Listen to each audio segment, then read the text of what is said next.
two glowing eyes, staring from a television screen. A child, still and silent, absorbing colors, sounds, and messages they'll never forget. We call it entertainment.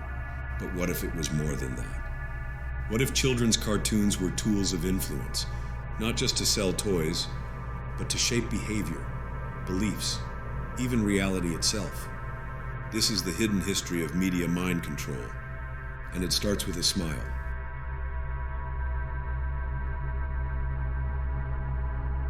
From the very beginning, cartoons weren't just made to entertain, they were designed to condition. Psychologists like B.F. Skinner and Ivan Pavlov laid the groundwork. Positive reinforcement, operant conditioning, repetition. By the 1950s, those same principles were being baked into Saturday morning shows. Bright colors, musical cues, laugh tracks, catchphrases. Every episode a behavioral feedback loop. Reward, stimulus, repeat. It wasn't accidental, it was psychological engineering. Most people associate MKUltra with LSD and torture, but hidden in the declassified files are fragments of something more chilling: media trials, tests involving flickering lights, rapid image exposure, auditory manipulation using pitch and frequency. In one 1958 document, researchers proposed using children's animated programming to explore attention control in young minds. Was it implemented? No one knows. But decades later, those same techniques appeared in your favorite childhood shows. Take a closer look at the cartoons of the 90s and 2000s. Rugrats, SpongeBob, Animaniacs, Courage the Cowardly Dog. These weren't just random jokes. They were filled with occult imagery, Masonic symbols, all-seeing eyes, and checkered floors. Even shows like Gravity Falls featured overt Illuminati symbols, triangles with eyes, hidden codes, backward whispers. Were they harmless Easter eggs, or a subconscious programming code? And who was writing it? Beyond visuals, cartoons use sound to program emotion. Themes played in specific keys, often C minor or F sharp, linked to moods like fear, obedience, or nostalgia. Backward speech, hypnotic background loops, laugh tracks played during morally questionable scenes, subtle changes with long-term psychological consequences. Cartoons sell products, that's no secret. But the psychology of cartoon marketing goes far deeper. Mascots act as surrogate friends. Jingles mimic addiction reinforcement.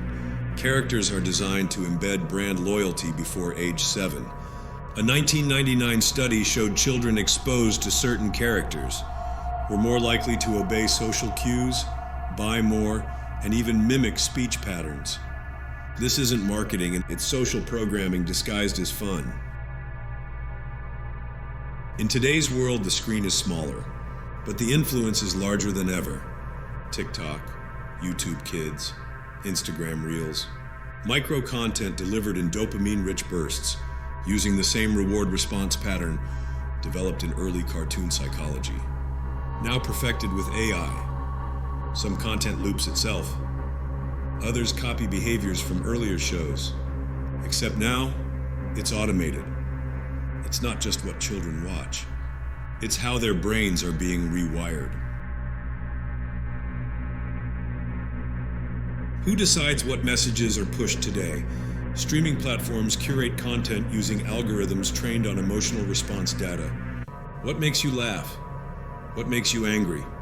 What makes you share? They've gamified attention. And children are the perfect test subjects. With billions of views, these new shows don't just teach ABCs. They teach identity, morality, and trust, according to an invisible hand. This isn't theory. Studies now link early cartoon exposure to issues like shortened attention spans, impulsivity, and emotional dysregulation. Shows like Caillou and Peppa Pig have been flagged for promoting narcissistic traits and entitlement behaviors. Others subtly embed adult themes beneath a layer of sugar and slapstick. These aren't just cartoons, they're culture-shaping machines. Think back to your favorite childhood show.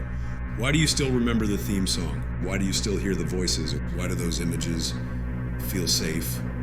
Maybe it's just nostalgia, or maybe it's programming that never left.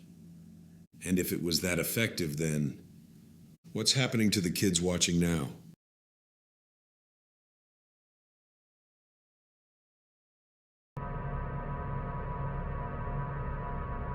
Cartoons have always been seen as harmless.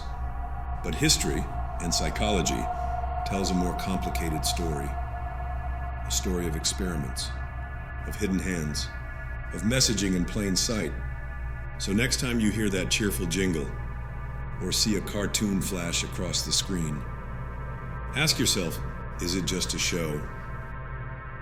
Or is it a script? Written for their minds. If this opened your eyes, subscribe to DocuSecrets for more truth behind the curtain. Comment below, what cartoon did you grow up with? And do you still trust it?